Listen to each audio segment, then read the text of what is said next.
And with that, we'll come back to the meshing section and continue from here. We'll still be using the mesh from implicit body block, as well as the preservation regions that we created earlier. The preservation regions, again, come from our oil and fuel inlet and outlet faces, and they're just implicit bodies that we use to control areas where we want to preserve that sharpness.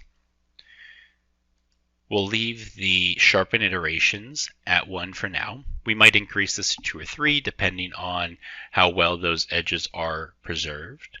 And we'll likely end up decreasing the tolerance value to preserve more geometric fidelity than, let's say, this tolerance of 1 millimeter is giving us. The other aspect I mentioned previously regarding manual run mode and applying that to our export mesh so that our files don't get overwritten, that's still definitely the case. However, if you know you're going to want to run multiple design iterations and look at various different variables and how they impact the design, we can automate the file path as well as the name of the file that's being outputted based on the variables that you're changing. So I'll quickly show you how we can go about doing this. I'll first copy the file path location that I have here, and then I'm going to search for concatenate text. The first text value here, I'm going to make this a variable, and I'll call this file path. And I'll paste what I just copied minus the file name and extension. I'll leave the dash. And I'll search for another concatenate text. The text2 in this operand is going to be our file extension, which is going to be STL, and the delimiter we'll use is going to be a period. Now anything we sandwich in between this file path and this extension will be a variable that we change, and the file that gets written out will be generated based on that change.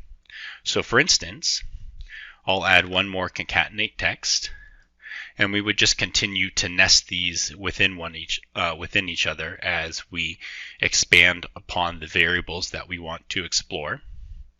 But for now, we'll just say I want to look at cell size, and maybe in specific we'll do the cell size in the Z direction. The next block that I'll call is going to be text from scalar. All this does is take a scalar value and turn it to a text as it says. I'll search for cell size in this value, capture, let's say, the Z value again, because we want to maybe play with the aspect ratio and how that impacts the pressure drop in the primary direction of flow. The reference is primarily always going to be a value of 1 with the units that we want to output, and we don't need that many significant digits, so we'll decrease that. Now all we'll do is update the mesh, and then I'll also click play on the export mesh here once this finishes, and we'll see in a moment when this file gets created, we'll look at the file path location and see what gets generated. Still have the file path. So we have cell size Z-10. So maybe we want to update this a little bit. We'll put a delimiter there. And let's also say that we want